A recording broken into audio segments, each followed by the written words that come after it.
Muy bien. Ana Bejarano.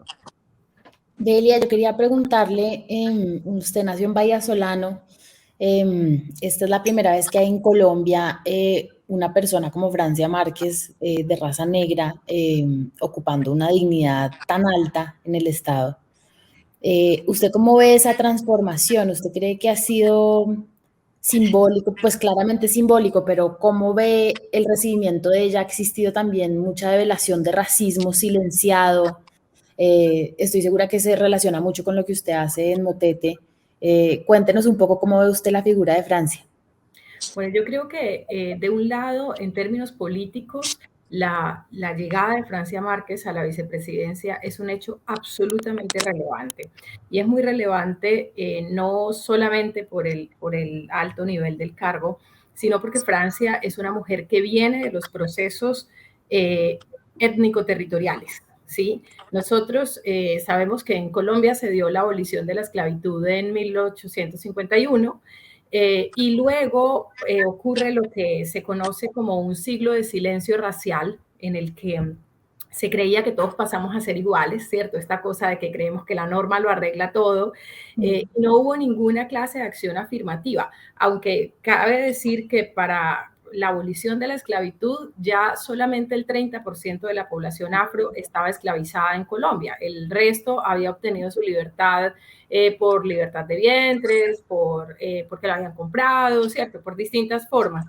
Pero no hubo ninguna acción de reparación frente a la población que venía de la esclavización. Entonces, pues la población siguió en las condiciones de pobreza, de sometimiento, y el racismo estaba completamente instalado en la sociedad, ¿cierto? Luego, los procesos sociales, los procesos organizativos, yo creo que de alguna manera se tardaron bastante. Solamente como en los 40 se empezaron algunas acciones que se consolidaron más hacia los 70 y solo se da el reconocimiento de la población afro en la Constitución Política de 1991, ¿cierto? Y posterior a esto viene pues la Ley 70. Francia ha hecho parte de los procesos políticos del pueblo afrocolombiano, de modo que su llegada a la vicepresidencia es, a mi juicio, un reconocimiento de la importancia de ese proceso político, ¿sí? No hay garantía de derechos, no habría garantía de derechos y no va a haber nunca, no podríamos estarlas construyendo si no tuviéramos el reconocimiento de la Constitución de 1991. Entonces, en primera instancia, creo que hay un lugar muy relevante en la historia de los procesos políticos. Ahora, en términos sociales, pues claramente nosotros somos un país muy racista, muy racista, que durante ese periodo de silencio racial también ocultó el racismo que existe en términos estructurales y que existe en la vida cotidiana. La llegada de la vicepresidenta, yo creo que nos ha permitido poner sobre la mesa este tema que a mucha gente le cuesta tratar, que a mucha gente le cuesta admitir, y creo que entonces viene a ser muy importante también en ese sentido, ¿cierto? En la posibilidad de hablar, de reconocerlo, tenemos que empezar por ahí, no vamos a pasar la página si no se reconoce. Ahora, yo no creo que, pues, 4 años de tener una vicepresidenta afro y mucho menos en ese rol de vicepresidenta significa un avance pues demasiado grande en la garantía de derechos. Sí puede haber un avance significativo y creo que lo está viendo en tener estas conversaciones, en reconocer el racismo, en conversar sobre él. Es, bueno, más o menos lo que puedo decir hasta ahora. Yo quisiera aprovechar que estamos aquí con dos escritores para preguntarles, ya que viene diciembre y las vacaciones y demás, ¿qué libros se leyeron este año que quieran recomendar? ¿Qué libros se leyeron que valgan la pena? Bueno, yo he estado muy dedicada pues a leer los libros que tienen que ver con racismo. Leí Cómo rebatir a un racista de Adam Rutherford, que es un genetista inglés. Me pareció muy interesante para entender desde la ciencia lo que pasa y bueno, llenarnos de argumentos también para entender esto. Ahorita estoy leyendo un libro de Marco Avilés, que es un escritor peruano, que se llama ¿De dónde venimos los cholos?, que me parece muy interesante también revisar este fenómeno del racismo hacia la población chola, como se nombran en Perú, porque claro, el fenómeno del racismo no es exclusivo de Colombia, sino de toda América Latina. Bueno, por mencionar dos en este momento. Bueno, yo tengo aquí en mi escritorio los que me he estado leyendo en las últimas semanas.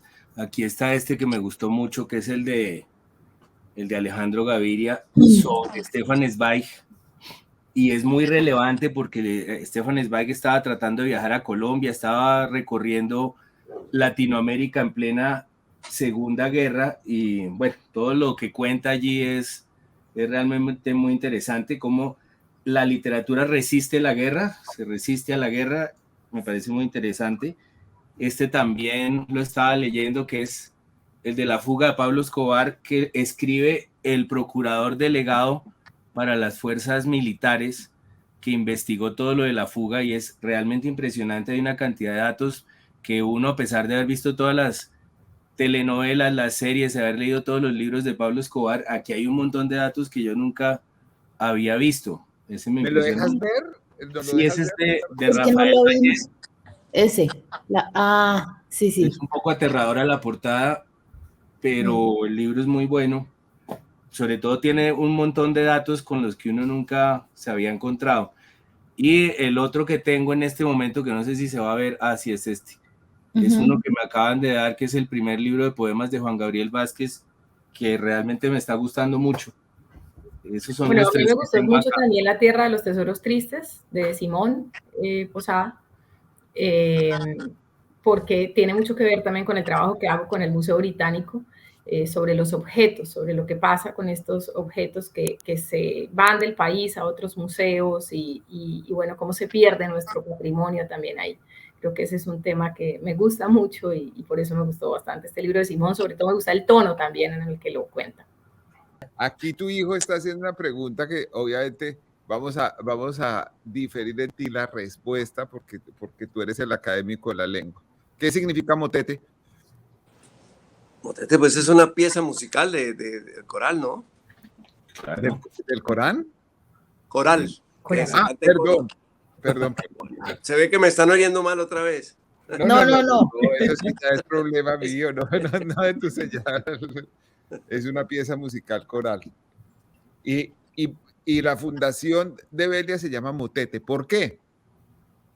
Pues se llama motete no por la pieza musical, después conocimos la pieza musical, pero se llama motete porque los motetes son canastos. Nosotros en el Pacífico Norte y en Panamá le decimos motete a los canastos, que son tejidos con fibras naturales, con iraca, con jingurú, con otras fibras, y que se cuelgan acá en la frente y se descuelgan en la espalda.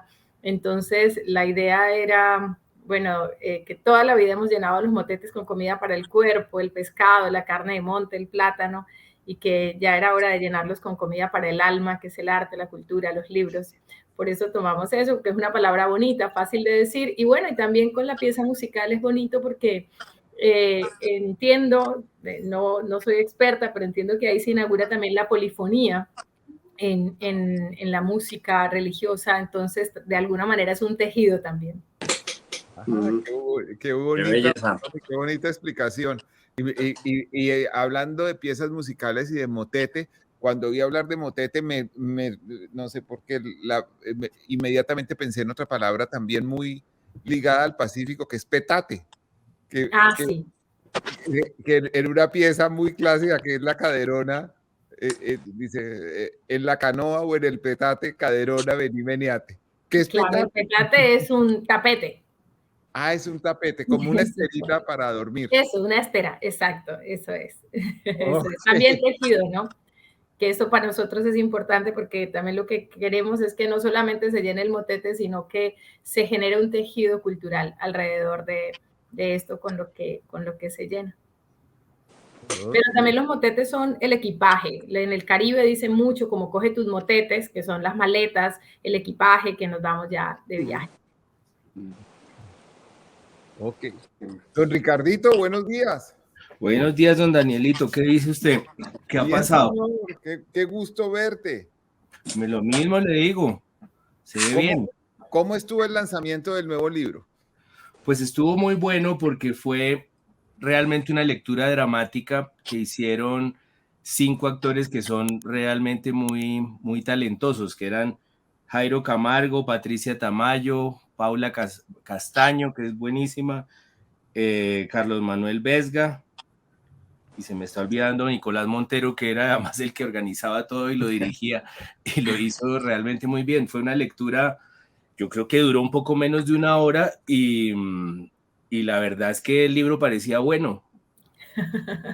Muy buena la lectura. Es maravilloso. Sí, salió.